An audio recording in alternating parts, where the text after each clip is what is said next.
Looking okay? Is she looking okay? Am I looking okay? Was she looking okay? I just don't care how I look. Thank you. Hey everyone, welcome to episode 16 now of I Have No Idea. We are on a roll because I was telling my guest today as well, we are shooting 4 more episodes in the coming week.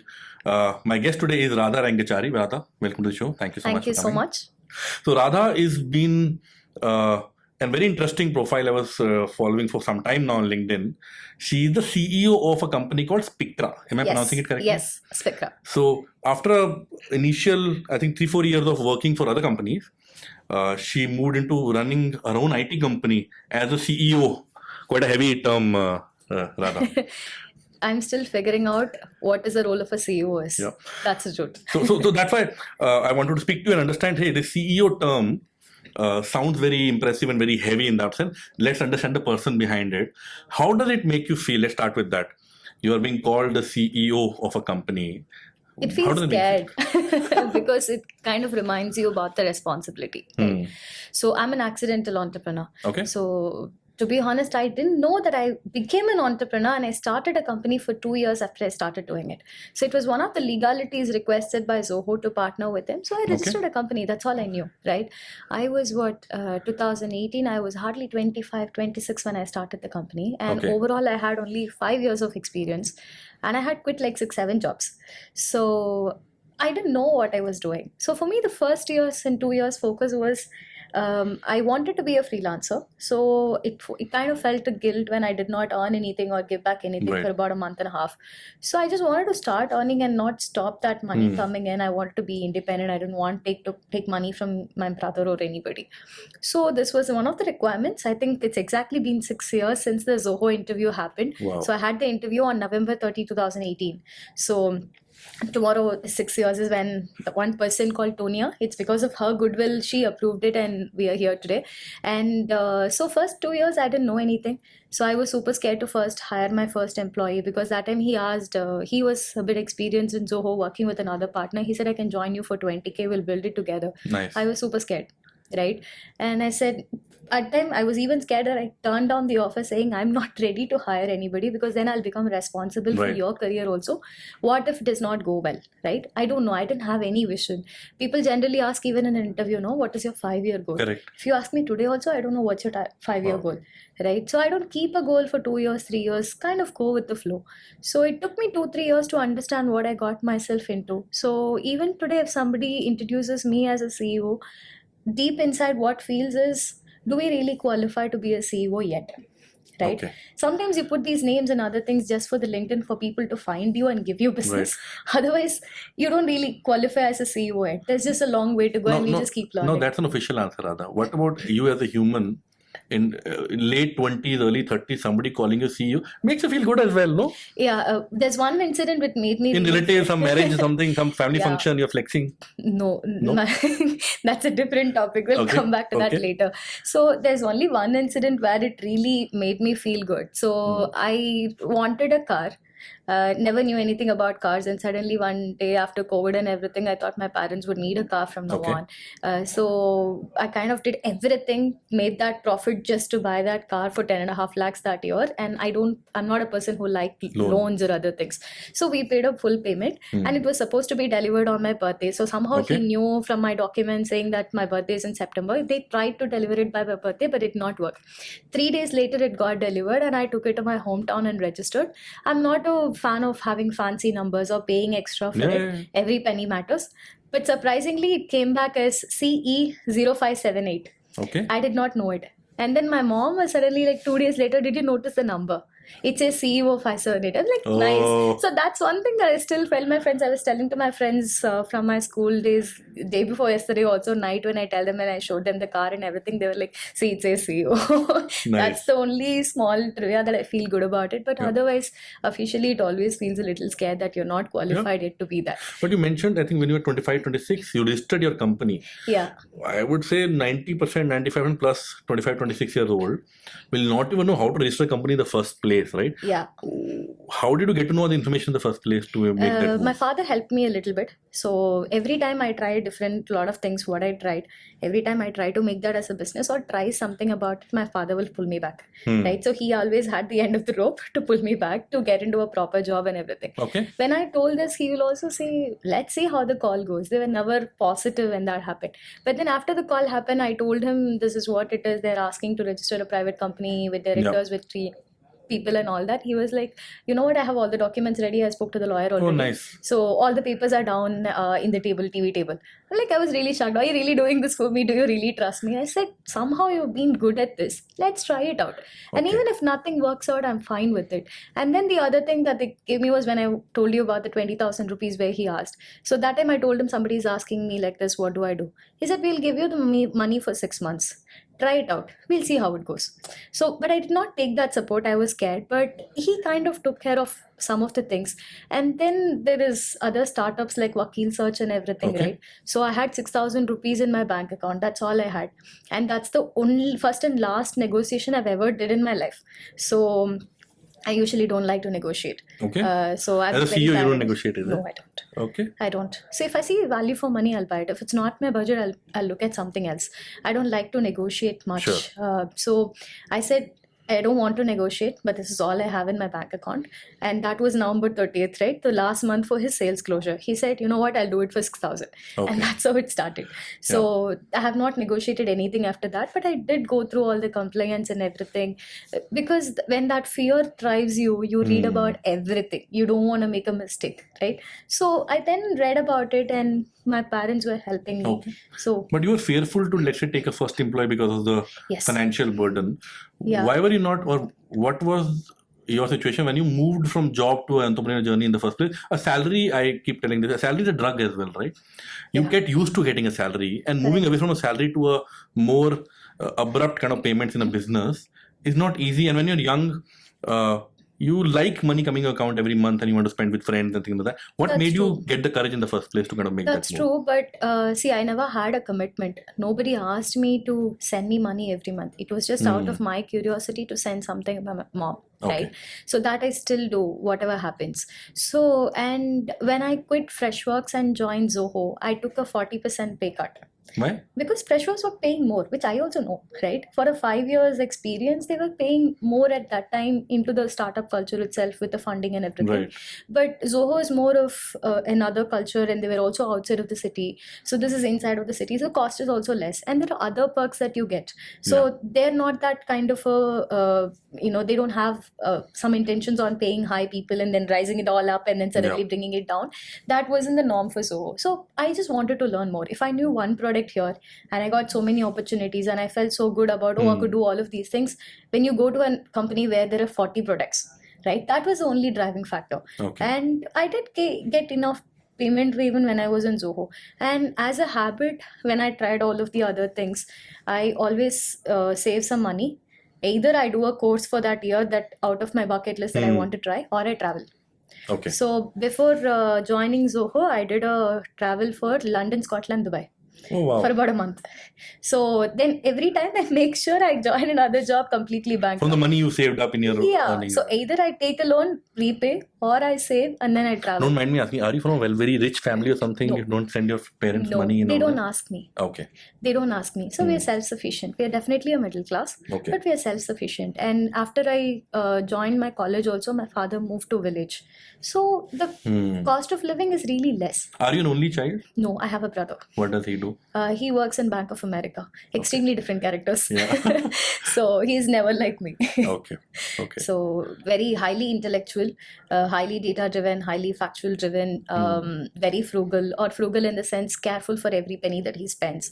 Has a deep knowledge on everything that he wants to track. He writes poems, he writes articles, he sings, he composes music, and he's now also a theatre artist for the last 2 years. What not? Oh, wow. I'm a fan of him also. Nice. So extremely different characters. And for our audience, if you can tell us, for the last 6 years running this company, Spikra, right? What does it do? So we have tied up as a partner with Zoho. So that's the implementation partner. So we basically, let's say Pando wants a product today and you have about 100 employees. There are multiple departments to streamline. When you start as a startup, it's good to start with just mails and Excel sheets. But as you grow, there has to be some scope of automations, and the system should tell you the next data-driven decision. That's exactly what we do with companies. And Zoho is not built for any specific industry as such, right? So that's where we come into picture. So we take it and implement it for a manufacturing industry, we customize it for a logistic, we customize it for a B2C and education industry. Okay. Our expertise and product knowledge comes together. How big is Spikra today versus? With 20 employees. 20 people. And in terms of, if you're comfortable sharing revenue numbers? We're about $500,000. We touched 4 crores last year. Profitable? Yes. Oh, awesome. You're not a funded company, burn and all those things. No. Nice. So we kept investing back in the team itself. So first, and touchwood, I've not spent anything on marketing so far. Never even tried ads for even 500, 600 rupees, never. So that is something that I still don't want to do. You just stick to the basics, right? You don't need a McKinsey level people to tell you. And when you're experimenting yourself, you stick to basics. That's all. Money comes in, we hire. The first thing that I did was strengthen up the entire core team, because we're dealing with 40, 50 applications. Okay. And Zoho keeps releasing application every day, right? So strengthen up the core team first, then comes the support team, and then comes, it's just a year ago we have hired, less than a year, we now have at least a project manager as a delivery head who has 18 years of experience. Okay. So it took us some time to afford those kind of people. And the next thing was making sure that everybody has a personal insurance, their extended family is covered in healthcare. Those are the next ones. And next we work towards the goal of making sure that we have the runway for the next 8 to 10 months and all that. So that is sorted. Now we're moving to the next level. So I think if you keep that goal as just that instead of the revenue driven, I think everything else will fall in place. Why do you do though? I'm just saying, initially the fascination of starting companies is great, but I'm sure it is more tougher than what an image of a CEO or a founder would look like. That's true. Why do you continue to do this at all? Like I said, I didn't know what I got myself into for the first 2-3 years. And I'm a huge fan of Radha Rengachari, right? I've seen the lives that he has impacted firsthand when I was at Zoho, even if it's just for a short 6-7 months. I've not interacted with him much, but I've worked with a lot of people who have worked closely with him, right? And that's a visionary life there, right? So I wanted to get along with somebody. Like once you understand what's a company is, it's not just about numbers. The company has to have a vision and mission and what you do for the society. And I think that's the CSR that we're doing, right? So then I said, I registered the company somehow in my native itself. And we've always, Tanjavur. You work out of Tanjavur currently? Keep shuttling. Okay, you have so teams both sides. The delivery team is there. So the entire delivery team sits there, which is about 10 or 12 people. They all sit there. And then we have one in each state. So we thought, why not hire locally? We've anyways been doing that. So we thought, let's have that headquarters there and hire people locally. The only difference in my experience I see is if you hire a person from a tier 1 city, they take 3 months to get off the ground. These people take 6 months. Okay. And the 6 months is also not on the technicalities. It's to build the communication and the confidence to communicate. I would put that way, right? Otherwise, they're all the same. Anyway, people come to tier 1 from the tier 2 cities, right? So why not give them the opportunities? Is there that sense as well, since I came from a tier 2 Tanjavur city, I want to give back to my society? Not really. I grew up in Chennai. Okay. So I think even when I thought that in my head, I didn't even know how easy it was to do that or not. There were a lot of difficulties. Even today, there's a lot of difficulties. But now my parents live in a village. Okay. So and when I go there, suddenly some people come and say, I want to see your daughter. And then they'll start talking like, I studied this and then I studied this and then I studied that in Chennai or Hyderabad or something. Like, you are a mechanical engineer. Why would you go and study selenium? Right. Then they'll be like, to get a job in IT, right? So IT is so vast. Selenium is just one part of it. And probably if you filter out all the companies who are using Selenium, that's hardly be. So somewhere some training company is just making money out of these fields. And our house is like 4,000 square feet or something. And in our villages, though, you get easily for 2,000, 3,000 rupees as rent, you get 2,000, 3,000 square feet kind of a houses. Cool. Because they're not village to farmlands and other things, right? That's the cost of living there. And and that's a rich life to me. Right? Instead of living in a Chennai in a bunk bed, going all that, that's a rich life, fresh air, fresh vegetables, everything. And somebody who has lived their entire childhood so fresh and so rich comes here and then spends about 15,000 or so just in a bunk bed. And the food is not great. The culture is not so great. They're trying to fit in themselves and they face a lot of challenges. I do have people who have come here, worked as a delivery person, had really harsh incidents. And every time, even now, when that person comes with us and they go out, if we cross that area, he'll have a tear in his eye because of the experience that he has had. Okay. So that is when I realized, okay, let's try a little more for this. And I think that's the only thing that keeps me going. Maybe the service business might change. Yeah. Maybe anything that we change would do. But Spikra's vision should be, or immediate vision is to employ at least 50 or 100 people in my own hometown. That's the immediate vision that I'm working on. Very cool. You will be a celebrity in Tanjavur then? You'll be Not giving employment really. to people and everything? Not really. At least in the circles where you're giving? No? Not really. You are being modest then. No, they don't celebrate all those much. They'll be Okay. like, are you married? No. They're like, fine. I'm not going to talk to you. We'll come to marriage. We'll come to marriage. There was an Insta post I saw Yeah. last year. We'll come to that. Yes. You moved into starting your own company with an image, vision of, okay, this is how this will be versus reality. Can you give me a sense of expectation versus reality of founder / CEO versus what your experience honestly has been? See, I would only say positive things on mic. That's something that I've, because I'm talking in a lot of colleges and everything. Of course, entrepreneurship is hard. That doesn't make any of the employment easy, Yeah. right? Yeah. Everything is hard. Whether you want to open a tea stall, which everybody wants to do, even you will have to do the same thing over and over again. And there's a pressure of having the same quality again. Yeah. Nothing is hard. But the only difference is if you put it as a learning journey, then things will fall in place. But at least in the last 1 year is is when I've started taking things logically, kept my emotions a little out, understood Spectra as a separate entity, Right. and then working towards it. Until then, if a customer sends a bad email, I'll start crying for hours. Spectra is Radha and Radha. Spectra is Radha and Radha is Spectra Okay. until last year, right? Hmm. But now I'm like consciously keeping it away because that has another set of team. It has its own goals. Even if I'm not there, it has to sustain. So the goals Right. change. For the first few years, it is you and the company is also you, right? So you associate yourself. And sometimes whatever I like is how the way things should happen in the company, right? Right. That cannot go on for a very long time. So you will have to make sure that you'll have to understand, like, you can't force what you like and what your vision is, what not do's and don'ts into the company, because it may or may not be right Yeah. for that particular Yeah. growth. And I've had even now we have harsh situations where customers just suddenly ghost us when we ask for the payments.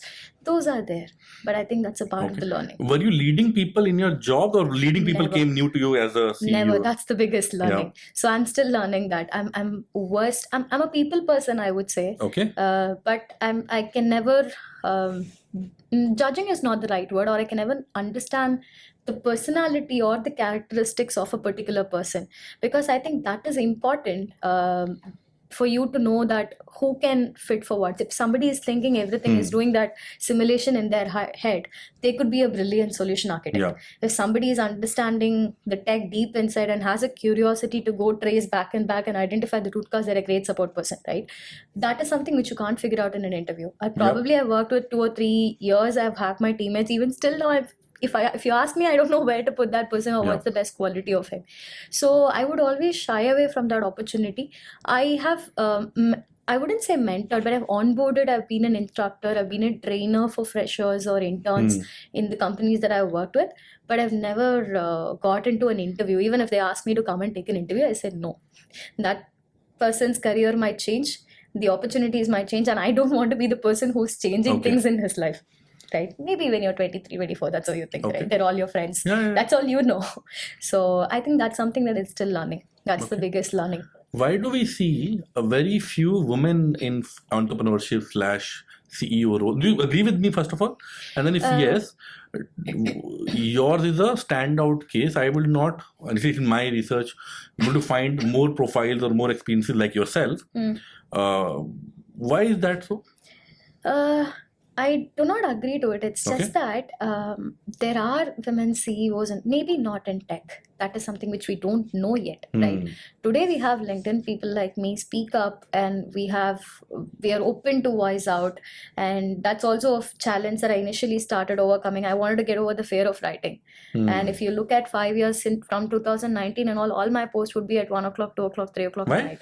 Because that's when I'll write. Okay. That's when, even today, I post only when it comes naturally from my heart. Right. You can clearly see if it's something for a promotion of my company or some work, 4 likes or 400 views. Yeah. But if you write something from your heart, like pure experience that connects with a lot of other Absolutely. people. For me, LinkedIn is a digital diary. That's how I still see it today. When people say it's for personal branding, I outright denied. I don't want to brand myself because that comes with a lot of other responsibilities.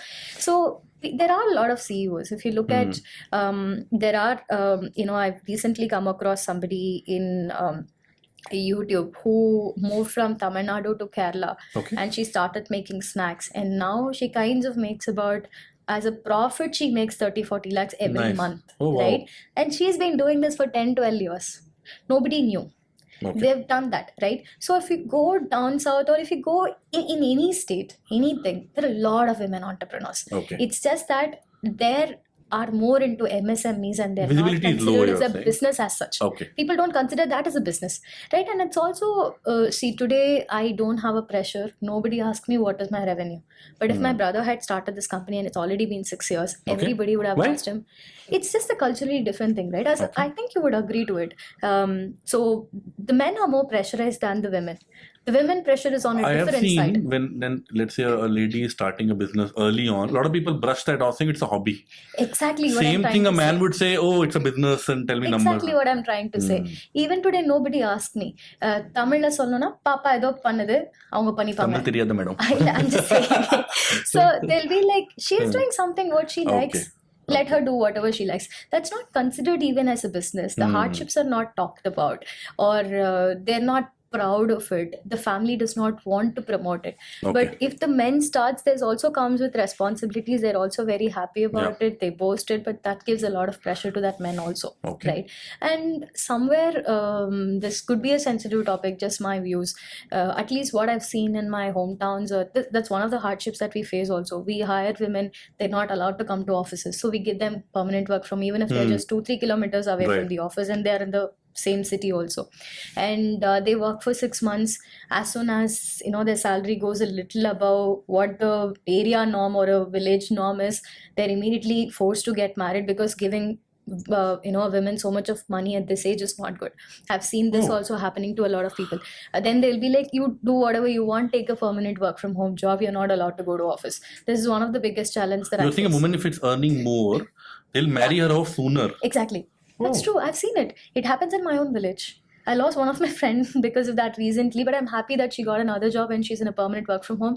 But fighting that society is not so easy. It might also be the case that if a woman starts earning more in a small town, finding a groom for her who have to obviously earn now more than her as well will be difficult. Is that that's also there. So this comes from my personal experience. My dad is going to hate me for it, but I've told him a lot of times also, even if they are looking for a groom for me, he would... Maybe at times you're okay with it, but somewhere he also thinks he earns less than you. What if there's an ego clash? I'm like, why don't women have egos? Because men have been earning more than us, and why is that a structure of men to earn more than a woman in a family? End of the day, it's a wedding that's how it is, right? It's changing. It shouldn't be. But I would still say it's changing. Majority of men still will be uncomfortable when their wife it's not their more. Men. The problem is the grooms are fine. Their parents, their extended family. It's the previous generation that I'm talking about. Which, so even for me, my dad is not okay at times, right? Even they think, what if there's an ego clash, right? And why should there be an ego clash, right?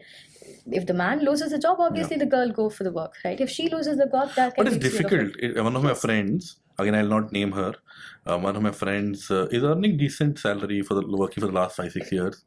Her husband lost her job 3 years back and is not able to find a job. She's okay. Kids are okay. But husband was okay initially also.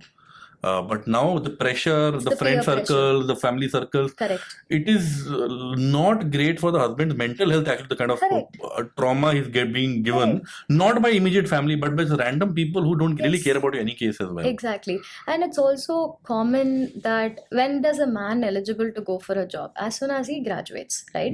Sometimes it's okay. Sometimes even earlier if he's doing a part-time, and that's like celebrated so well, though it's very hard, right? That we celebrate it. But for a woman, what I've seen is you complete the degree, you get married, you have one or two child as per your in-laws and your family and however you want it to be, or even the parents, right? Those children are like 3 or 4 year old and then they go to school. That's when you are like, okay, now you have a career, do whatever you want. This goes not just for a BCom or a normal UG graduate or a 3 year or a 2 year or diploma course. This goes for MBBS also. This goes for BDS also, right? So that's when it's bad. Have you faced something like this? Not for me, but for you, in case in my companies, yes. But in case where if you are looking for relationships / partners, or parents are looking for partners for you, one, obviously somebody being called a CEO of a company of her own is intimidating. A lot of guys will run away just like that. Yeah. Because it's intimidating. Do they want a powerful wife? A lot of men will say, everybody want an independent wife though. Powerful is different from independence. Everybody wants an independent wife. Many men would say that because of social pressure also. Exactly. Many men will actually want traditional wives also, but it's difficult to say. Right. Because now you'll be looked at as not progressive if you say that, right? Yeah. So have you experienced something like that? I've had a lot of funny experiences. Tell me now. So very recently, like a couple of months ago, I had saved to go to US for about 4 years, right? Okay. From 2019. And that's when Zoho's flagship US Zoholics happens. So I've been saving for this separately from 2019. So, and I got, before going there around May or something, my father asked me to speak to somebody. And that guy, I spoke to him for about 30 minutes. He always didn't say what I want. Like, he was giving me situations hypothetically. What if that guy thinks say this? What if that guy says it? Like, I'm talking to you. Tell What me if what that do guy you want. means? Who that guy? He's referring some third person. Okay. But he is the one is the actual groom that I'm actually talking He's asking to. what he wants to ask, but In a third person way. So Understood. then you were like, then what are your plans here? I said, I'm going to US for a month. I'm excited about it and all that. You're like, why would that guy marry you and then live a bachelor life when you go to US?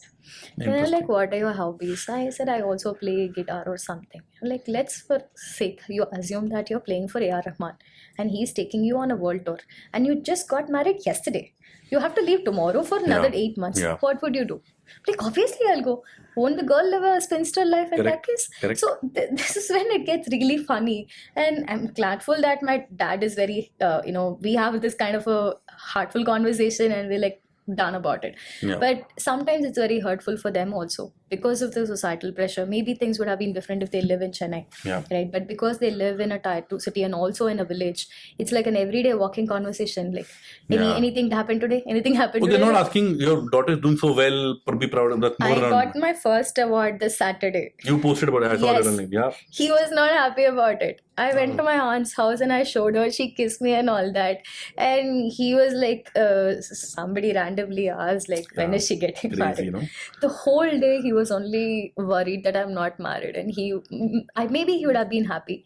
He sent messages in all the family groups and other things, but not an appreciation to me or not. I saw the happiness in his face. He was dull throughout the day and angry and everything. Like, she's already 30. But I actually don't blame him also. The kind of pressure he goes through. Exactly. That's why we don't take it out on him also. Probably it bursts like once we are in a not year. we are away from that ecosystem. That individual has to live that life there. It's difficult. Can I ask a personal question? For sure. Why are you not married? I haven't found the right person yet, probably. And also a very personal answer. I had a very long relationship for about 8 years. Oh, wow. And it broke up in 2017, New Year, I guess. And I haven't found another person that I would probably live my entire life with. That's also another reason. I've moved on, but maybe somewhere you're stuck in the memories. And sometimes seeing all the stories around you, and with also the company that I have, and with all the crazy people that I talk to at times, not everybody is bad, but sometimes they come up with very wrong reasons. Like, what if you have to go to work on a weekend? I'm like, I have to go to work on a weekend. What kind of question is that? I'm just curious, I said, then some people have really had... asking me in the second hand terms, like, you don't have to worry about it. I'll take over your company. I can do everything for you. Like, why are you even taking over my company? The conversation is different when you think like, yes, I can be a partner. Like, maybe we would work it out together. Then the conversation will go on a different angle. I'm like, I can take over the company for you. You can relax whenever you want. I'm like, I don't want to relax. Right? These are creepy conversations. Sometimes it induces the fear in you. And you take even more 5 steps back when you're trying to progress towards that. Do you believe in the concept of marriage? Or I do when you find the right person. Okay. And I also think that you have to have some kind of maturity in life before you get married, because there are people get married for so many wrong reasons, right? And then when you marry a person, it's not just the person that you're marrying, unlike abroad or here you marry an entire family. It's a marriage between two families, right? Sadly, I think that's how the society works. But it's very complex. Complicated. Yeah, it's complicated. Very complicated. No one's to say right or wrong. The dynamics are different for everywhere. But it's just the two families that gets married, and there's a lot of dreams about that particular person getting married. If I want to get my brother married, I will always think of him having a great, happy life. Right? And that's indirectly a pressure that I'm giving on him. Right? But that's the basic, that's how families and relationships work. But when you go for a wrong reason, or when you urge into it and suddenly do a marriage for so many other reasons, you start with a level of compromisation for the first 2 years. Everything becomes a compromise. On the 4th year, the threshold bursts out. And then probably you'll never be able to patch up. Right? And then divorces also happen. See, sadly, what's happening is people love for 6 years and then get married and then break up within 1 year. Right? Sometimes it's a controversial answer, but sometimes I believe the West is right. They figured out this part alone, but the dynamics is also different, right? So people say divorce rate in India is low. It's low for a very other reason. It's not happy marriages that keep the divorce rate low. Exactly. See, today's women cannot get divorced because of the same societal pressure what their parents will go through. 100%. It's the same pressure that you 100%. had before marriage. It's the same pressure. In fact, it will make things worse, right? By the time you might have a kid, you might have to look for the child's future.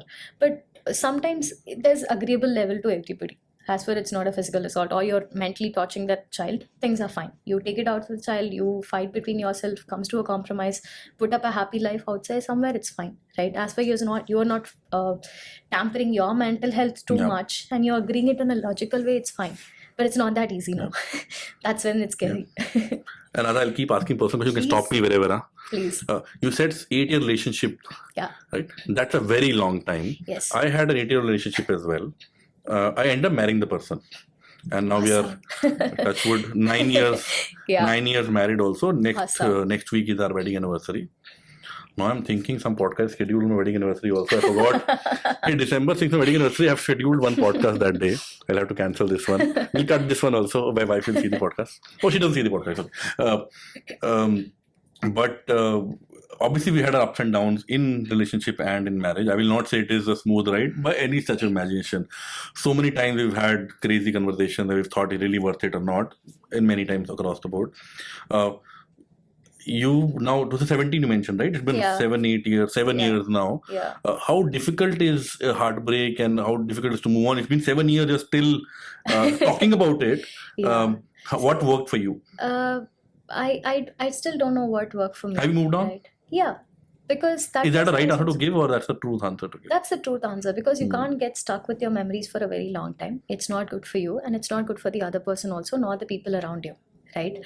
So you will have to move on at some times. Whether it's, you lose family also sometimes, right? People die. Even that harder situations, you will have to move on. Initially, it was very difficult, right?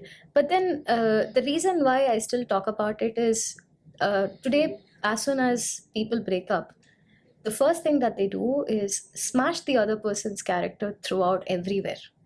Right? I've not done this till date anywhere, and I have huge respect for him, and the love still remains. Were you a victim of this though? In terms of somebody else? No, it's not toxic in that sense. Nobody is a victim, right? No, I'm saying since you did your partner did what you were mentioning in terms of slandering image? No, he didn't. Okay. He didn't. But I'm just saying, generally people do it today. Right? I like you today. I'm all praise of you. I hang out with you all Instagram happy pictures. The next day things don't work out, and like I don't like you at all. And then I say, why do I even like you in the first place? I'll blame you for everything, right? So that's a very wrong behavior to do, because even if it's 1 week that you were together, you were in it with your heart. Right? And there are so many reasons why things don't work out. And it's just that when you're going through a rough patch or when you're nearing that breakup, it's very natural to, dwell in only that bad experiences that's happening. You don't remember the good things. But for me, I thought I may or may not be wrong, and maybe life would have taken a different directions. I have nothing to, regret or anything. But at that point, I thought, should I carry the 8 years memories, or should I put up with this for the next 40 years? Right? Somewhere I thought, I'll let it go. We'll try what's ahead in our future. right? But have you dated in the last 7 years? And So that's what I'm no. saying. We might compare, No, saying it's no. not as comparable. No, that's something that you shouldn't do also. You can't compare one person, right? Yeah. You will hate it if you're compared with Yeah. your own siblings, right? Yeah. Same characteristics, but then people are extremely different. You don't compare. No, I've noticed one thing, Radha, and again, very anecdotal in that sense. Whenever there's a inspirational, independent, powerful, in the notional sense, woman in any setup, or good-looking, attractive, whatever the positives of any woman, right? The higher they are in that aspect, people believe, oh, they'll be always getting approached, they'll be having a lot of messages, they will always have options and things like that. At least the people I've spoken to in across the board, it's actually the opposite. Yeah. Where people who are done well, like yourself now, like a CEO of a company, or somebody who's very attractive, or somebody who's very well spoken, very well dressed, very fashionable, whatever else, all the positives that way, it's intimidating to an extent that nobody approaches in the first place. Anyways, rejection is there, right? Correct. Out of my league is the answer. People don't approach. Yeah. And whoever bugger puts the courage, not in the league whatsoever, but has some foolishness or courage, a mix of both, and approaches and says something, most probably is successful. Yeah. A prime example is myself. My wife is way out of my league. Way out of my league. People joke, I look like her father. And my son's birthday was earlier this week, Monday this week. And one of my son's friend told my wife that, hey, your father does podcast. Huh? She was laughing. The whole party was laughing at me. But yeah, I think I've done well there, just by foolishness more than anything else. But I think that's one of the reasons as well, right? Your image of an individual is successful, independent, is intimidating to many people. Maybe that has to, and that's again the notion of somebody who's looking for a traditional setup or whatever. Right? True. But I think it's also the case, like, it's so natural for 99 people to judge with just a couple of seconds of interaction. Or let's say, I've had this from my own classmate girls also. They are very close to me now, but then they used to say, again, it all depends on the circle that they grew up, right? So I never had, mine is an auditorium kind of a setup. Everybody has their fixed place, and that was the class for us for second and third and fourth year. I never had a place for myself. Okay. Wherever there's an empty space, if it's boys, I'll go sit there. If it's the last row, I'll go sit there. If it's the first row, I'll go sit there. Because I like to talk to everybody. And I learned Telugu from my friends when I was in college. So I like to talk to everybody. And then they'll be like, you were very, I was kind of scared to talk to you.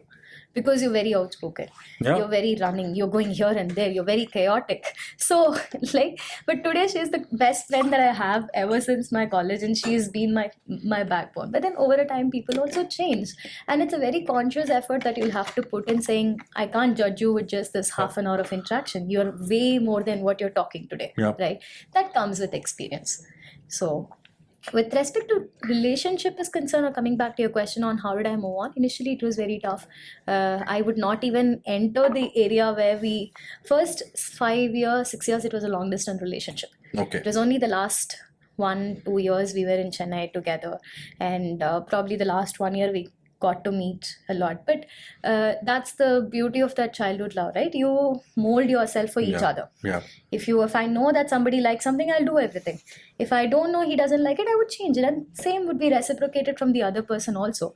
And when that's happening, I think it will be a happy thing only. But then you get mature, the priorities in life changes. You want something, they want something. And then extended families come into picture. And then it kind of takes a different direction. I think that's where every relationship is being tested at some particular level. Whether it's 2 years, 4 years, 8 years, 20 years, there will be a phase where life tests your relationship, and you'll have to be strong at that point.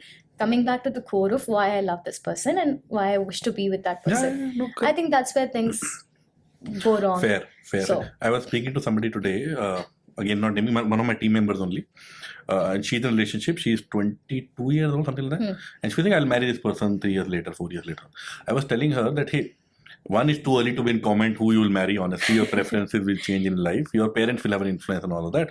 But larger point being, every relationship which is mature in nature, and every marriage in that sense, is work. Yes. It's a job. Yes. That image, and a lot of all the married people on the lunch table agreed with me. All women, men, everybody agreed. Oh yeah, very good point. Yes. That fairy tale image of we are in love and we'll live happily ever after is never going to work. It's never going to work. Even if you say, okay, I will not do anything and status quo will continue, is also not going to work. Correct. Like a job, you come every day and work. Correct. Your relationship, your marriage, correct, have to be actively worked towards every day to make it work. Otherwise, it's going to wither away very, very quickly. Correct. And I think this one sentence from some actress, I forgot the name of her, I think it's Gina.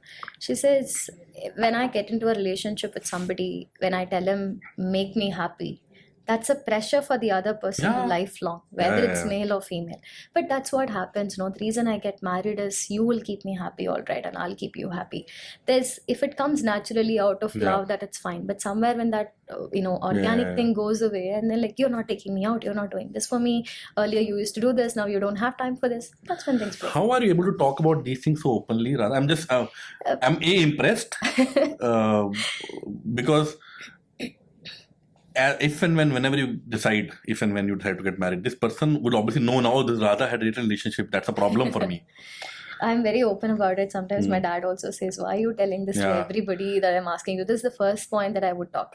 Because this is something that I learned from my dad also. We would fight a lot. Particularly now we are working together in this. He's also another director in the company. For the last 2 years, he's taking care of the finances. And sometimes instead of just being the director, he'll also be a father at work, right? And we've never run businesses before. And we don't know how to keep this personal and professional separately. So we would fight so badly that I'll end up crying to sleep at times. Maybe he's not crying, but he's also, deeply hurt with everything that I said when I raised my voice and everything. And I behave like a CEO to him sometimes instead of a daughter. These things happen. But the next day morning, it's always a fresh good morning, right? Yes, we had a difference, didn't work. We'll talk about it. I'll get back to being angry or depressed when that topic comes again. But outside of that topic, I'm your father. You're my daughter. Things have to work. And I think this is what I try to maintain with everybody also. And the reason why I talk about it, it's not just because you're asking me. Everywhere anybody asks me, I'll be transparent about it, because I basically don't care what others think. Nice. Right? I love it. Yes. I think that's one of the reasons why I did so many things also. This is something which my parents have taught me day in and day out, right? Don't worry. I only care when they say something to me, or when my brother says something to me. I don't care about what others say. Right. You don't have to care. You would have started at some point caring what others say, right? Yes. You developed into this. Yes. What helped in that journey? Just being busy, doing what you like, right? When you do what you like, and when you're busy, doing what you really like, you get that satisfaction. And eventually, people now talk about having confidence. How do you develop confidence? It's not like I eat a vitamin B tablet or something to get that confidence. You'll have to work on it, right? Every time you face a situation, you'll have to tell, I'm self-sufficient for me. I'm happy about what I'm doing. Why would I fall for peer pressure? Out of that also it'll happen, but then you'll have to pull yourself back. So basically, I don't care what others think. No, fair. Very similar my journey as well. I've always been insecure. I've always been underconfident from a small town myself. Maybe smaller than Thanjavur as well. I think what made me become reasonable confident, apart from me working on it, I think all of us want to be confident eventually. My core belief is everybody is insecure and everybody has an imposter syndrome. That, hey, I am not good enough. Yes. Right? Whenever we go to a party, the biggest fear everyone has is, if I'll be the one alone standing with a drink, everybody's talking to each other, I am the alone person, right? But when you realize everybody is having the same security, everybody wants to be not that one person, so you'll find other people who will do the same thing, right? Yes. So when in career you start doing well and you start making money and it become repeated in nature, you become independent in that sense. The world starts respecting your career. Yeah. And you as a human kind of get tagged along with it. Yeah. It kind of helps you build that confidence as well. True. See, like I said, in the first time when we talked about families, I said I'll come back to that later, right? In my mother's side, they're going to hate me again after seeing all this, but I don't care. So in my mother's side, girls always get married below 19 or 18. As soon as they finish 18, they'll get married. This has happened for my mother. This has happened for all my sisters. And sadly, my sister's daughter, she got married last month. 18, earlier this month, just 2 weeks ago. She's 18 21. She's 21 is also earlier Exactly. nowadays. Yeah. She's 21 and she's still in college. She's wow. still doing her PG. There's still one more semester to go. I said, I'm not coming witnessing this. Maybe she's happy or anything today. I was also sick that day, but I just didn't genuinely want to go. So the standards here is you get married at 21. You have your child. Then you do whatever you want. Why? Somewhere people also think that it's not safe for women out there. And it is, as a dad, it is my responsibility, like how you put a child into school, walk them through all the high school and the college, help them get a job in case in some cases. It's a job They that also close think it. it's the next step in your Yeah. life. Kindergarten, school, high school, then college, that's the next step in your life. And until that checklist is done, Yeah. they don't get sleep. That's like the responsibility that they have not fulfilled. And they have the fear of, what if Yeah. she just becomes like this or he just becomes like this, Yeah. right? Before they can find a girlfriend boyfriend relationship kind of a thing, before that only get married and be That done is with. also there, but the sad part is, before even I understand what Yeah. I am, I Yeah. get into understanding somebody else, right? So this is the norm here, and it is. I think when I until 12th I was here. After 12th I was moved to Srirangam to my party's house. And Party then means? grandma, Okay. my grandma's house, mother's Sorry, I mom. was- No, my mother's house. Okay. And then I was also put into a college. I did BSc chemistry for 3 months. And then my brother did engineering and Shastra. And my dad always treats both of us equal. There's absolutely no difference. That man is something else when it comes to my entire family. Today is a little different because of the society. Yeah. But even for this age, he's doing really, in this situation, he's doing really well.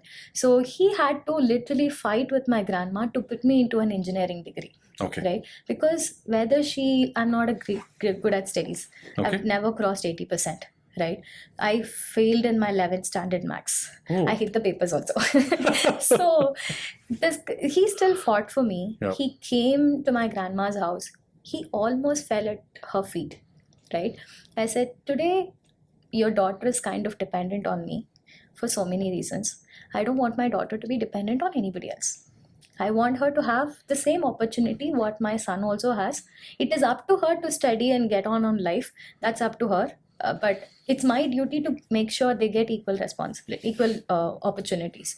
So, and I didn't want to join BTech.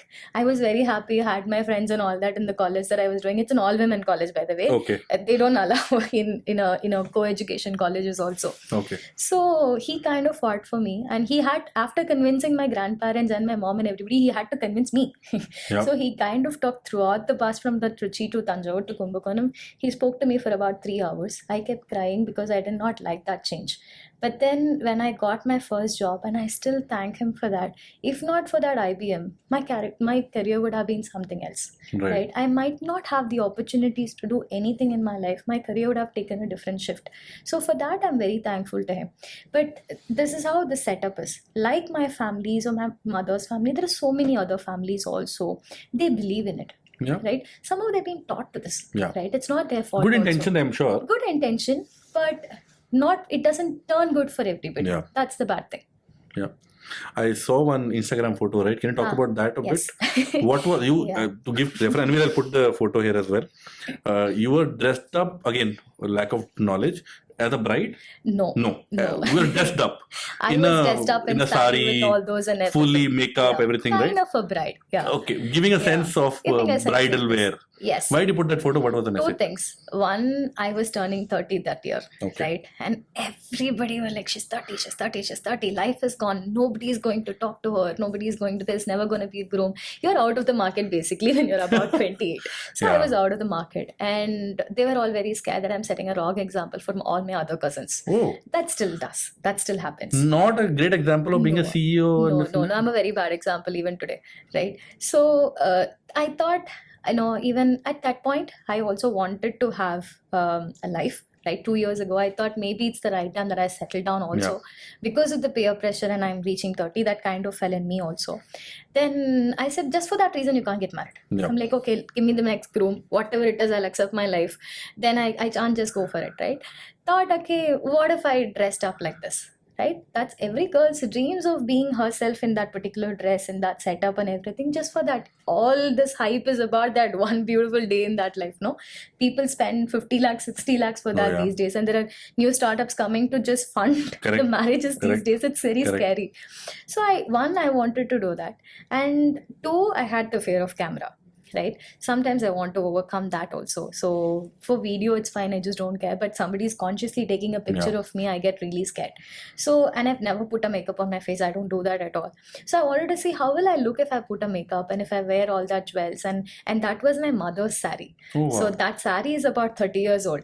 So it was all torn and looks everything. Brand new looking in the photo. Yeah, that's my mom's, my favorite sari of my mom. Okay. So I wanted to do that. It's all torn. I kind of did patchwork and all that on that, stitched myself a blouse, spent about 10K just for that day, had a proper photo shoot and everything. But that gave me kind of a different experience, right? How do you face the camera? Where do you keep the lightings on? And then when I put that photo up, everybody thought I got married and then said, congratulations. I said, please go read the caption again. This is just for the aunties to be, they all ask you, when will I see you on that dress? Right? You saw me on this dress, sleep for some time. Wouldn't people say, hey, she's gone crazy, what is she doing? Yeah, would all this comment would have come, no? But I've always been crazy. Don't mind me saying it, but I'm saying somebody who's being asked to again get married and all, she dressed up technically as presumably as a bride, and then takes a photo and put on Instagram or Facebook. That's quite... crazy is the right word is coming to my mind again. It can be crazy also, but I would call it myself, like, again coming back to I don't care what people think. That the good thing about me is I won't even imagine situations of, what will the comments be? What will the people say? Yeah. What if they call me crazy? I don't even let my imagination go to that level. All I care about, what I want to do sometimes. See, I'm not doing any harm for anybody else. This is just a good thing that I want to try for myself. One of my things in my bucket list is like everybody wants a Europe vacation. I wanted this. Simple, right? Nice. Just different people, different thoughts. Nice. That's all. But do you feel that biological clock is against you? Not the societal, but generally the biological. That's a fact, right? That's but I have different experience. I think I wouldn't say experience is not the right word. Different thoughts on that too, right? Somehow I feel India is overpopulated. And somehow my parents say, what if we don't have a legacy? I was like, what have you ever built to have a legacy, right? My grandfathers and all were working with the kings. They were a legal lawyer and everything. But again, it's a peer pressure for you also to achieve and then me also to achieve. Who defines this success, right? Even kings were not very happy when they were the king, right? They always wanted to be the British king and then something else. So I would personally believe we're not Abdul Kalam. Right? To carry our genes to somebody else. We have nothing great in our genes going through. There's nothing great in our genes. There's no dynasty we are running. We're not running a dynasty. Nobody cares. Probably we'll have a few thousand square feet of land somewhere. The moment we die, 10 years, 15 years, people forget how we exist in the first place. Exactly. Yeah. So when there's nothing else to pass on, there's nothing great running in your genes or anything. I'm not putting anybody down here, right? But that is not the only reason to have a child, is what I'm saying. Right? That's why people have children at very early ages, or even when they're not ready, because they want an immediate successor. Like, what dynasty are you running to have a successor, right? And I've seen in some of my friends also, having a child when their physical health is not ready has only deteriorated their health very badly. Yeah. Plus the financial burden, right? No, fair. So when you're ready for your marriage, you'll also be I partly agree, but I partly disagree also, because I used to think like you for most part of my life, and then when I became a father, my wife became the mother. Now I'm thinking, do I have this kid because I want to take my dynasty or my DNA? Or I don't even think. I'm sure most people will not even think that way. Yeah. But that love you have for the offspring and the feeling as a father, as a parent, whatever. Correct. Wouldn't you? That's why I did the Montessori course. Yeah. That's why I was teaching at Montessori. But it's not comparable though, no? No, it's very normal for women to have that motherly feeling. Correct. In fact, You worded it better than me, actually. Yeah. Huh? You worded the question better It's than me. very normal biologically, it's very normal for women to have that biological, urge to have a child or be a mother. And I've had issues in my 26 and all that where I was, my lactating hormone was high and I had to take tablets because that's the So your body is telling you. Your body is it's kind ready. of telling you it's ready, and then you'll have to do it. Then I had to take tablets and other things to get a lot of doctors to kind of, get I'm into sure a those proper tablets are not great for your health. Yeah, right? it was not great for your health. But then that was also the scientific reason is you're going outside of your circadian rhythm. You're sleeping at 3 o'clock, getting up at 9 o'clock. That could also be a reason why your hormones go for a toss. But it's not that I don't have that at all. I do have it. But I would again put some logical sense into it. Right? See, you were very happy when you became a father because you had a perfect partner, right? The partner that you wanted in your life. Yes, because you had a partner that you wanted in life, and the beauty of having a family came in naturally to you. Today, I can't force it, is what I'm saying. Fair. But there are, since this is an irreversible kind of a change, Yes, there are enough science now, technology now available to kind of, what is it called? Freezing of eggs and things like that. Yeah. Not a fan Might of not those. be a bad idea, no? Because people evolve. What you think today, 10 years later, you might not think that way. And if you have found a perfect partner then. 100% true. But the reason I don't support that is, say, nobody is suppressing you to say, have the child and then the career. That's happening to an extent, right? But you will have to fight for it. And then we're not going into military here. Career is very normal. Yeah. Again, you do a 9 to 5 job. Men also do that. Men also have biological issues. They also have the biological clock ticking Correct. it, right? But They it's much also longer. have- Men's biology is much longer. But nobody is asking them to do all of these nonsense. Why would a woman want to do? Basically, do what you want to do. If you want to grow in a career, do it. If you think freezing eggs is the right thing, do it. But don't make it look like I'm doing this only for my career, right? You are not the next prime minister here, right? So it gets insane only when people put such stories into it and make it so fancy, kind of does a marketing around it. And that's what I'm against. Right. So you don't have to compromise anything on your career, right? There are so many mothers. I think this is something that I agree and also disagree with Indranavi, right? She had 2 children or she had the peak of her career, but then when she comes back home, she's as a mother, Correct. right? You talk to your partner on parenting is equal responsibility. You talk to your partner about it. Maybe for 3 years, find a job which will give you that work-life balance. Then you go find an aggressive one. Everybody has the same 24 hours. It's how you put into it, right?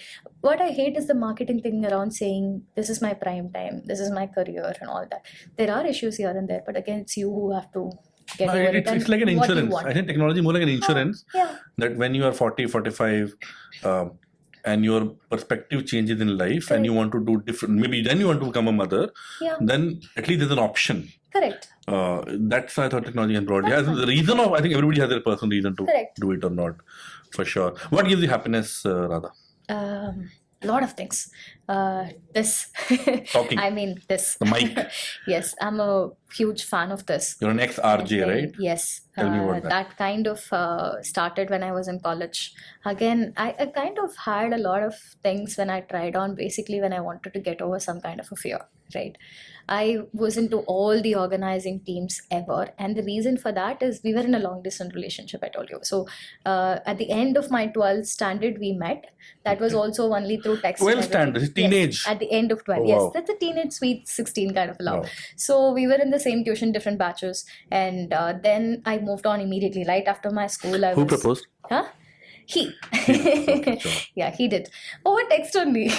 Oh. And then only after 6 months we met in person. I mean, we know each other's faces, but never had the courage to go out on the same road also at that age, right? This was like 15 years ago. So things were not the same like today. Okay. We didn't have a phone and all that, except for, that half an hour when you go to that tuition, you have to come back. Say phone was given, like basic, I think that will come with the default SIM card, and then you have to put like 20 rupees. If you put, you'll get 100 CDMA SMS. phone. Something like that. Correct. Yeah. So that is when it's. I'm very old as well.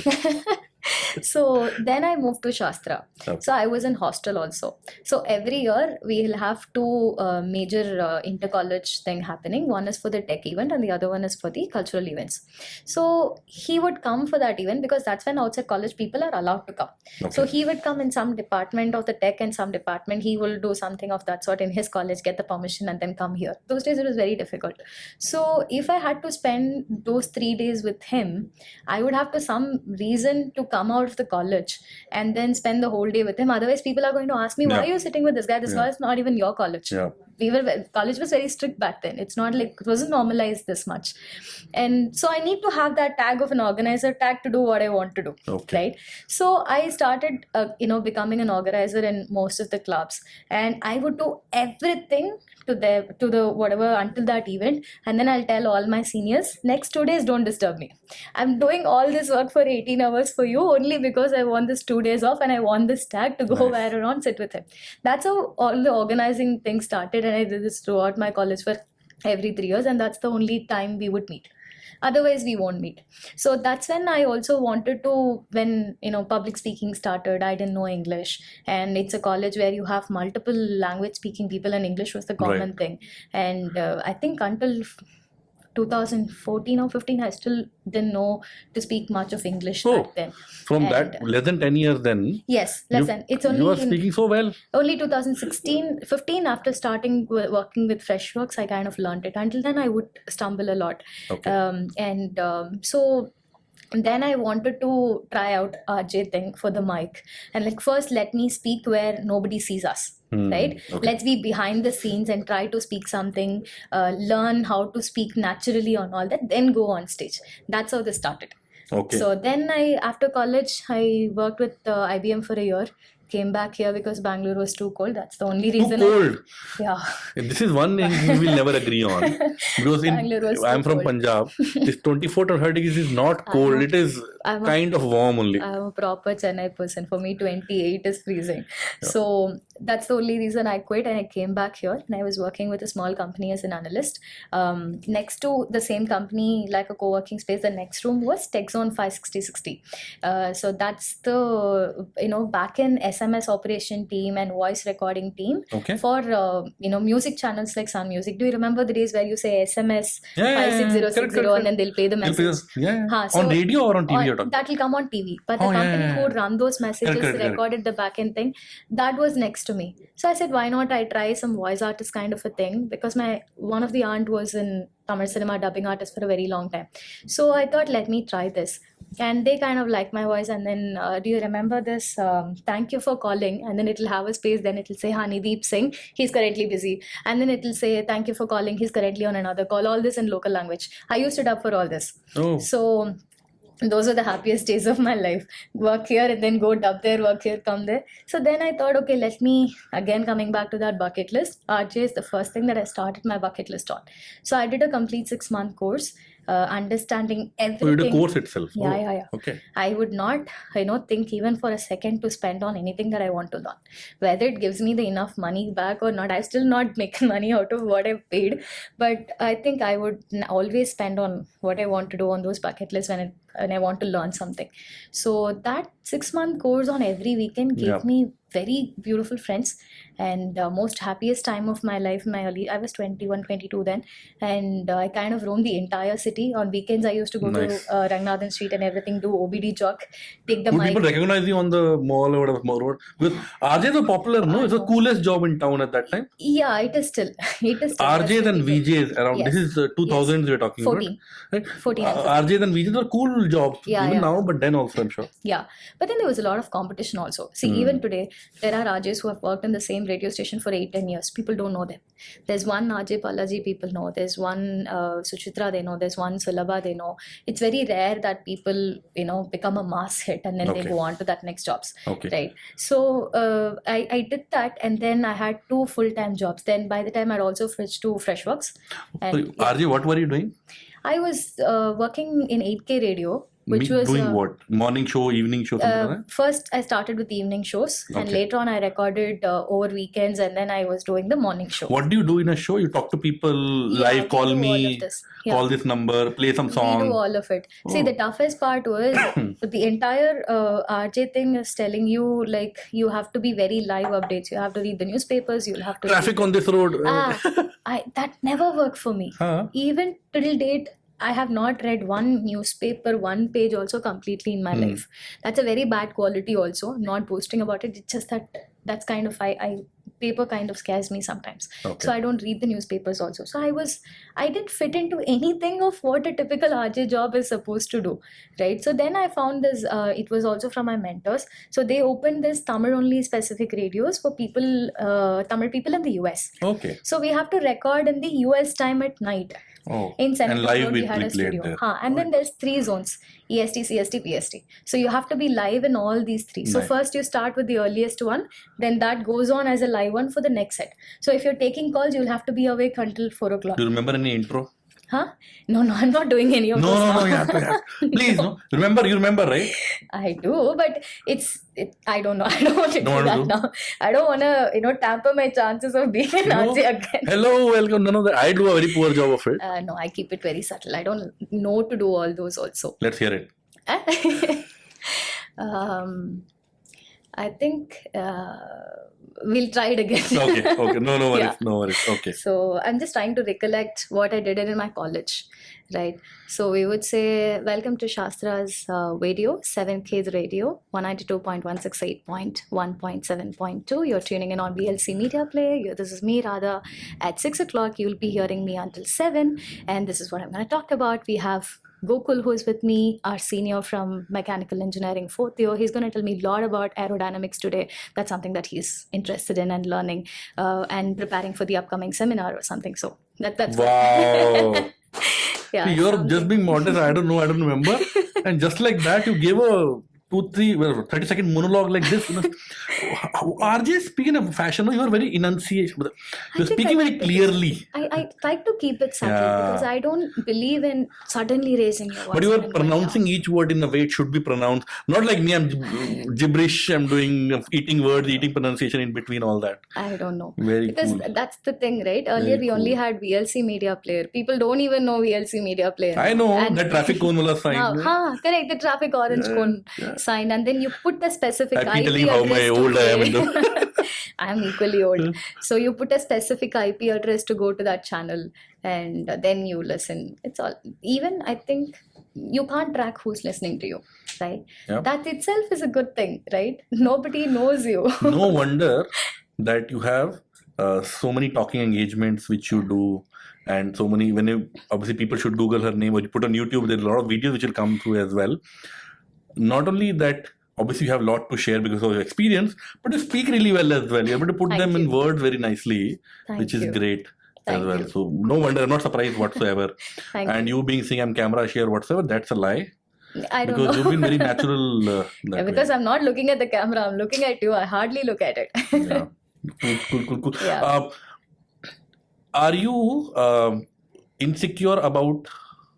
What are you insecure about? But the same thing, a lot of people I've seen, men and women both actually, are insecure about how the way they look, Radha. And before we started shooting, right, I asked Robert, my assistant Robert, my cameraman Robert, my colleague Robert, I asked him how am I looking okay? He said okay. And when he asked how is Radha looking, she said I don't care. That kind of stood out for me. Yeah. Why are you like that? Because I think that's when you can really find what you're comfortable with. Otherwise, you just try to wear what other people Do looks want. don't matter to you? No, it does. There's one insecurity that I still feel. I have this, what we call it in Tamil is that Singapore we say, that's the extra one, right? Extra what? Extra teeth I have. Extra on teeth top. you have, I okay. don't know what you call it. I in didn't even English. notice, by the way. Yeah, I don't know what you call it in English. Even I don't know. So in none of my photos you can see me smiling with my teeth open. That's the only insecurity that I have in life. I don't care about anything else. Interesting. Yeah. So I think I had insecurities before. That's not insecurities, but I had last year completely, I had a fear of missing out, right? Last year we hit 5 years. and our revenues weren't great. Our bank balance wasn't great. Okay. And that's when I realized, what am I even running behind? Right? I'm taking so much of work. Who am I doing for? I told you that at some point I wanted to have a life for myself, right? Yep. So why am I doing all this? For who? End of the day, I come home for nobody. And people keep changing jobs. And that's fine because that's good for their career. But what are you actually building? Can you quantify it? Can you put it and saying that this is an asset which can live on its own? No. Then there had a lot of questions. And then I started comparing, subconsciously with so many other people. You will always have a vision, right? Or some kind of dreams that you have, right? When you say, I want to do something for my, town, and then I'm not actually doing something. I'm only, whatever I'm doing here, that's just a change of place, and people come and then they work and then they learn, they go, all of the other things. But when you put a number to it and it's not happening, that's a pressure. Then you subconsciously compare with others. He's able to do that. Why am I not able to do it? Right? And again, their background is different, their bank balance is different, their experience, their exposure, their thought process, everything is different. They're not learning. They probably learned and then doing this. They will also have different set of learnings. Yep. That kind of FOMO got into me. And it took me a long time to come out of it, right? And when you talk to a lot of learned people and they say, this is what the structure works, right? And they put you a nice structure and say, step 1, step 3, step 5. But you can't even do 1.1, right? But then they would have beautifully given you a roadmap of 3, 5, and 7. And you can't go back and tell them, you know what, I'm even struggling at 1.1. Then you would put yourself down. Yeah. You don't want to have that conversation. Yeah, let's face it, right? Again, I don't want to have that conversation sometimes with somebody saying, yes, I'm a failure. This is something that not working out. I wouldn't call it ego, but somewhere your confidence, which is boosting you in a lot of things, will again also go against you and not being open with all of these things. So this FOMO got into me and it was there for a good 1 year, right? And then it took a long time to come back and say, they're on a different race. You're on a different race. You are in it by your choice. You don't know why they are in it for. They could have investors. Sometimes they didn't even want to do it halfway, but then they're just why running to compare for something else. Yeah. Exactly. So somewhere, a strong girl who never cared about anything, when you put some quantifying numbers into it and you really want something, right, and you don't get it, that's when it gets into you. So some kind of spirituality should come in, and then it's like, you are not. I recently learned a song. I don't know how to put that in Tamil. I can. That's again from a saint. Okay. And it's a very, very 100% spiritual thing. You are nobody in this universe. Yeah. Right? Whatever you do, it is all pre-written. Insignificant in some sense. Insignificant in some. What impact are we creating? The job that you have in your life is to identify what this whole body is for, what is the purpose in your life. And the purposes also should be aligned in helping others and not doing things for your own. Right? Even if you try and do something and it's not working and you're blaming God, that is also what God has written you for doing it, right? So nowhere it is your thing doing. Everything is happening. Just because you created a company, you started a company in Tanjore, it's not like you're the only person doing it. There are so many other people who have done it, earn about 100 crores and everything, employing thousands of people. They're all doing it. You're not doing it for the first time. Right? You are doing it because it will give you the happiness and you want to do it for some reason, right? Then why blame others and everything, right? Only after I heard that song, that kind of changed, right? Until then it was, I was also, a rat getting into that FOMO, running into the same rate, trying to figure out. It was very bad. Such a beautiful thought, Radha. But when a founder who is in self-doubt, how do you face and give motivation to your team? Because I don't know what's your thought on that. Do you be open with your team? Hey, I am also unsure. What's our future? Versus, okay, I have to put up a strong face, motivate them. No, I don't believe in that strong face. All of those gone are those days, right? Back then, you had people who did not have enough exposure, and you had the exposure, and you were a leader. So you were doing it. Today, nobody is just a leader. Right? Yeah. Everybody is running with you. They're equally a leader, but for something else, right? So I wouldn't say, I've always been very open. I cry in front of them. 2 weeks ago also, I didn't do a demo that I really didn't do, right? Well, right? Okay. But doing demo is my thing. Selling product is my thing. But ever since the team grew, I've not been doing this for the last year and a half. Right. So I kind of missed out on that particular product update. We didn't get a lot of leads for that product also anyway. We didn't do that much. Maybe the team would have done here and there, but we didn't do much. But then it was for a big brand. And I miserably did that demo. They did not complain. Zoho team did not complain. But I was not happy with the demo that I did. I started crying then and there. They consoled me, and my other mentor also consoled me, saying, if you want to compare, go back to your 11th max again. He said that. Yeah. If you want to go back to your 11th max again and then you want to fail again on that calculus, go ahead and do it. Yeah. But if you want to see where you've come and what kind of thing the Yeah. role has changed, you've actually grown. Why do you beat up yourself for failing something? Yeah. You might have been good at that time, but that's the right thing to do at that time. Today you're supposed to do something else, so it's okay. So don't beat up Yeah. yourself. So I cry in front of them. I used to get angry until 2 years ago, but then I stopped it. They were all my friends. After a point, I couldn't be angry with them. Yeah. Yeah. They're hard conversations. There's a difference between being kind and nice. Yeah. Sometimes you pay a price for being nice. Nice. Yeah. So I think that's what happened. But then you understand how to be kind and have to have that conversation on a friendly manner, then things fall in place. I'm still learning. But I think most of the issues came in between not understanding what is nice and what is kind. Yeah. Yeah. Radha, I want to say something, right? For the last 1 hour we are speaking. Has it been an hour already? I'm guessing it would be. Yeah. My camera guy, Robert, is nodding his head. One thing I've noticed, which is you are giving yourself, subconsciously or consciously, a lot less credit than what you actually deserve. And it's coming through very clearly. It's not just general. People say, I want to be modest in front of public because it's not nice to be proud. People don't like it. But not really. I think you are more human, more real, more honest, more Thank you. out in the open than many senior people who are successful career-wise I've seen, right? And it's very apparent to me that it's not a put-up act. Oh, It's, thank you. a lot of people, somebody tells me, Hanideep, you. do you feel good as an HR head? I will say, no, it's my team, it's been a journey, this and that, some nonsense. But literally, I am kind of proud as well, yeah. Come on, I'll Yeah. put up a face because I have to Should say be. something. If I say, I'm proud of where I am, people will start hating me because, then they'll start pulling me down. Everybody's jealous in some sense as well, no? So,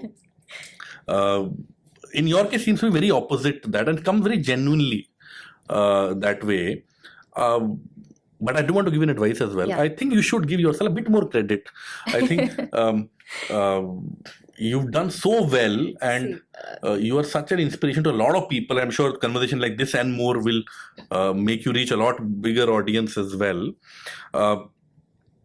You have nothing else to be super proud and continue doing what you're doing. This other pieces of societal, See, you I don't care and definitely shouldn't care. take credit. Yeah. How do I take credit as being on this show? Yeah. Right? This is a credit that you have given me. Somehow you've noticed this is a worth person to be in my podcast. And I'm not denying it. I'm not telling you, no, I'm not good at it. Right? I am taking my credit. But in the acts that I do, it says that we have to be very conscious that it does not go into your head, because this happened to me, and this is a conscious effort to not to take it into your head. People have a lot of people. Today my voice is not so great, but I think in the last couple of years it hasn't been great. But early in my 20s, my voice used to be really good. And I would always get praisings for my voice. But every time that, your voice is really good, get into my head, that one length of 45 seconds will not come out of my mouth. And Deena sir, I think he's pretty famous here. He's done world records also. He would always tell me, Radha, this only thing that you want to change in your life, no matter what you do, don't just get this into your head, because that affects you immediately. Yeah. That also comes in that you've never been praised, right? I was never good at academics, never did anything to be praised of, right? I had first 2 arrears in my semester. My dad didn't talk to me for 3 months, then I cleared. So this is a conscious effort. But like I said, I think I believe in being genuine. I believe in being authentic. And that takes up a lot of courage.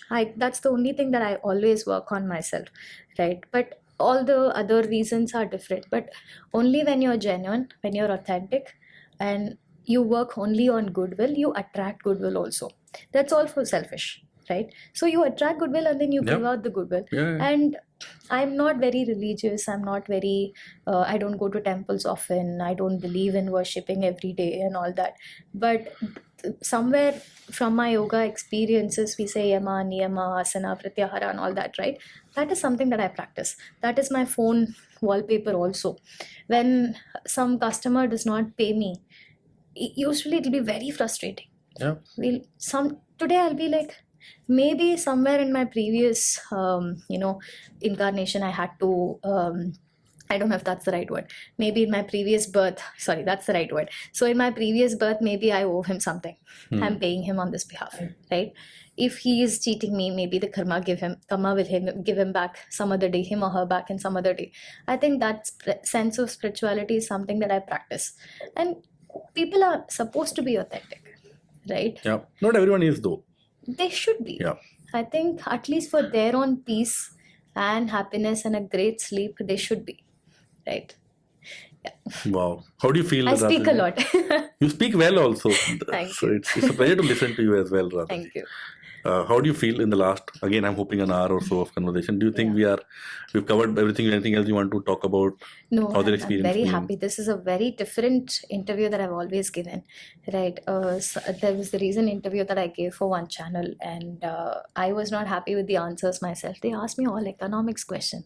They asked me all business strategy Pricing questions. strategy. Not even pricing strategy. They'll be like, where do you think is B2C going, or is I heard your there answer, a by the way. recession? Starbucks value-based selling, I heard some. Yeah. It was Tamil, so I could understand. Somebody else explained it to me. So, how is the recession going to affect? Talk about GDPR, talk about a company's CAGR. I'm like, I don't know all those, right?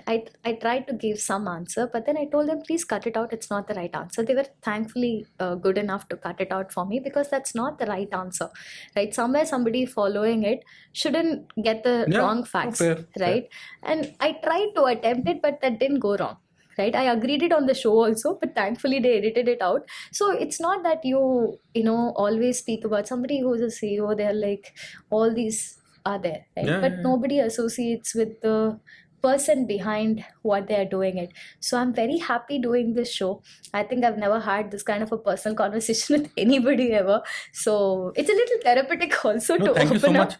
I Thank you. No, appreciate how I'm feeling, right? I'm feeling connected to you. Thank you. I feel that in a very short crash course kind of a way, that I found somebody I know well now, Thank right? you. I'm hoping people who are listening would be able to feel the same as well.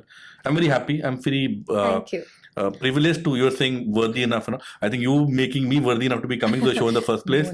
No. We were discussing before the show that hey, the type of guests we're getting on the show is going up. No, famous people are coming to the show, so we're doing okay.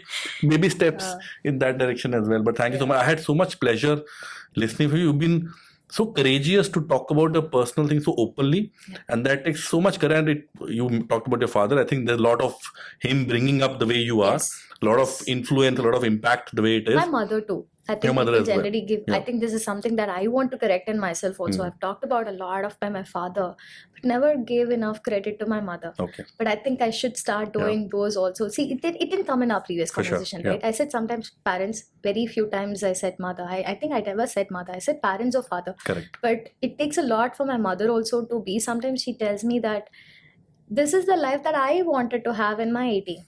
But then when I was 20, I already had you. 21, I had you. At 19, I had your brother. So I will not clip your wings. Go ahead, do what you want. We get enough fights often. But other than that, she still stands for me. That is... She's living her life through you now. Yes. And I say this to my team whenever, like I said, no, I lost a few employees because they're not able to fight with their parents and their societal pressure is there. I would say today, working women have an option. You can have maid, you can have kindergarten creatures, you can have all sorts of help. Everything is delivered to you in seconds. And today people are talking about the spouse taking the equal responsibility of running the house. Correct. Earlier, if you had a working mother, she would wake up at 4, cook everything. Restaurants wasn't a thing then. Until 10 years ago, restaurants wasn't a thing.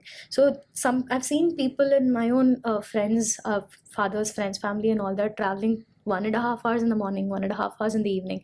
She was a teacher and then moved up to the headmasters of that particular school somewhere in a remote village, right? She could have focused on her own family and her daughters and gone to a local school in the town and earn Yeah. more. But then she was hell bent on, she would say that's the only school that covers 15 kilometers around for those children, and I want to be there for those children, right? So people were that hardworking and people were that committed to giving back to that society.